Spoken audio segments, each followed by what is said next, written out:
Fancy something spooky under your tree this year? Here's a Christmas edition of the Book Club.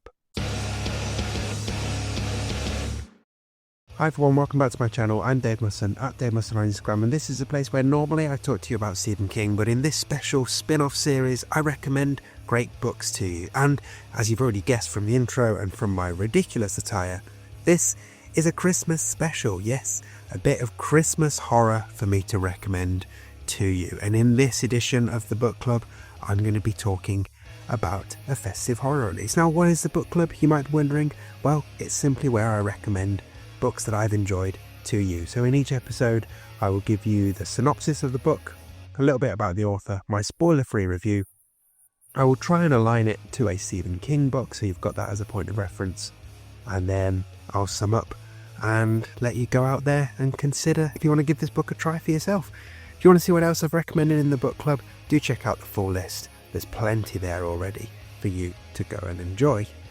And while you're looking for other things to click, you know the usual. If you've been here before, you can pick up my collection, Once More Around the Sun, which has won a few awards this year, and that's very nice. You can become a member of this channel, become a constant viewer, get access to members only content and a bunch of other stuff. Everything's in the description, so check it out. Right, in this festive edition of the book club, we are covering a new novel that came out in October 2024. It's called A Christmas Ghost Story. It's by Kim Newman.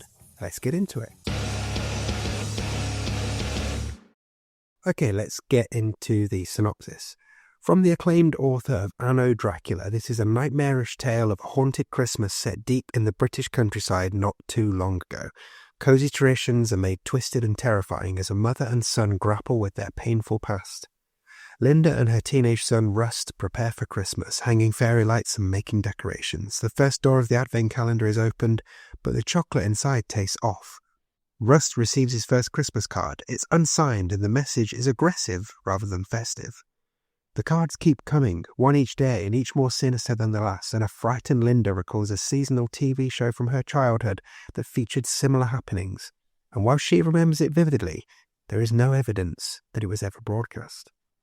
As their Christmas cheer is gradually poisoned, with real dead robins replaced with plastic ones, the turkey rotting in the freezer, and Rust becoming increasingly unwell, Linda begins to wonder if her childhood Christmases were in fact as joy-filled as she remembers. A terrifying tale of seasonal dread from a master of horror. And a bit about the author. So, worth noting that this author writes under the pseudonym of Jack Yeovil. So, an expert on horror and sci-fi cinema. His books of film criticism include Nightmare Movies and Millennium Movies. Kim Newman's novels draw promiscuously on the tropes of horror, sci-fi and fantasy. He is complexly and irreverently referential. The Dracula sequence, Anno Dracula, The Bloody Red Baron, and Dracula Cha-Cha-Cha not only portrays an alternate world in which the Count conquers Victorian Britain for a while, is the mastermind behind Germany's air aces in World War I, and survives into a jet-set 1950s of paparazzi and La Dolce Vita, but does so with endless throwaway references that range from Kipling to James Bond, from Edgar Allan Poe to Patricia Highsmith. In horror novels such as Bad Dreams and Jargo, reality turns out to be endlessly subverted by the powerfully malign.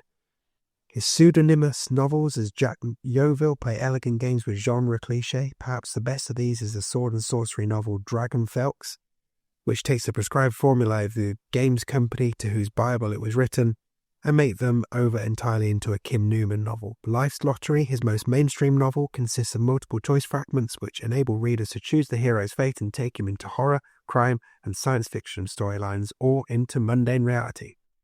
No, I didn't write that. That was taken from the author's Goodreads page. There's your background. Let's get into my spoiler-free review of A Christmas Ghost Story. So Christmas has long been a time for spooky tales and ghosts, right? Whether that's dark stories or time-travelling, life-changing, life-affirming spectres. They're kind of part of the tradition as much as trees, presents, mince pies, and bad TV.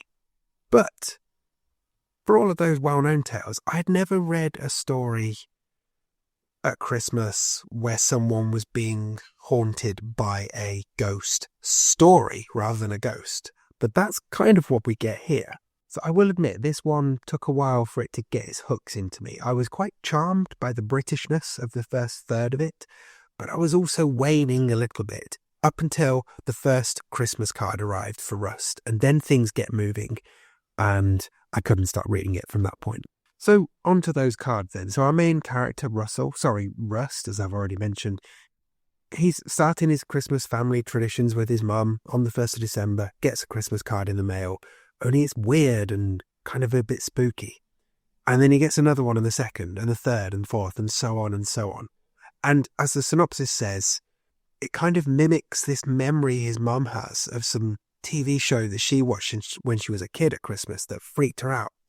Only, as far as anyone can tell, that show did not exist. So what exactly is going on here? As the novel progresses, Rust and his mum become increasingly possessed and overwhelmed by this really sinister ghost story.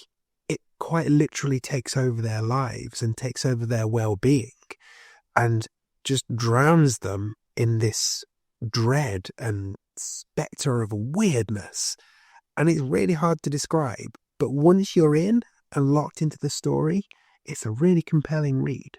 So once this got moving, as I said, I really, really did enjoy it. The quirkiness that we get in the opening third stayed throughout, but there's also this sense of there being something not quite right throughout the entire story, and it builds lots of dread as well, which again, I really enjoyed and thought was really impressive.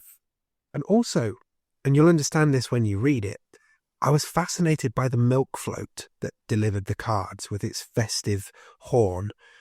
Like, as the story progresses, that float shouldn't be able to deliver the cards, and yet it does.